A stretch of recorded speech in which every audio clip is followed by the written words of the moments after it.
The primary technology, the imaging technology behind SeeNoEvil, really makes use of some common cryptographic processes that have been in use since about 1996. The NSA commissioned mathematical scientists to come up with a new way of encrypting electronic communications. And what came out of that was hashing. Hashing is a way of taking the ones and zeros in any computer object, whether it be a text object or an imaging object, and running it through a mathematical formula that comes up with a unique fingerprint, which is very unique to that particular set of ones and zeros. And that way they were enabling the ability of sending an email from one leader to another leader and knowing if it had been hacked in between, because that signature would have changed. Well, when I looked at technologies that were available to try and deal with the pornography and its rampant use, one of the things I looked at was the ability of the porn industry to replicate its data. In other words, they have a picture of a particular pornographic image that is one of those images that really sparks interest in people and becomes a very profitable image. What they do is they replicate that image then across 10,000 different sites. And that is one of the reasons why the internet in the area of pornography has been able to grow so quickly through replication of images. Well, the problem with current technology is I have to find every single location those images belong in order to stop them. The idea that I came up with was, what if we fingerprinted that image?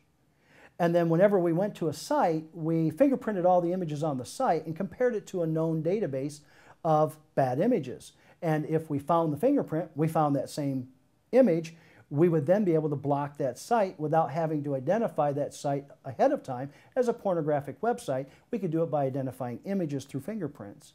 That's part of the base technology that we're using with SeeNoEvil. SeeNoEvil is actually investigating every single object that is requested by the user's browser and comparing it against a table of known good and known bad images. Now, the system makes use of what I like to refer to as a better safe than sorry system, which is, I'm asked all the time, how do you keep up with the proliferation of images? If pornographers are putting 10,000 new images a day, don't you have to find them and fingerprint them? One of the things that we decided a long time ago in addressing this was, if we knew an image was bad, we could stop it and label it as bad. If we knew an image has been identified as good, we could let that image go through untouched. But any image that we don't know, we want to make sure that we give the parent the ability to determine whether it's seen in their house before it actually shows up on the screen.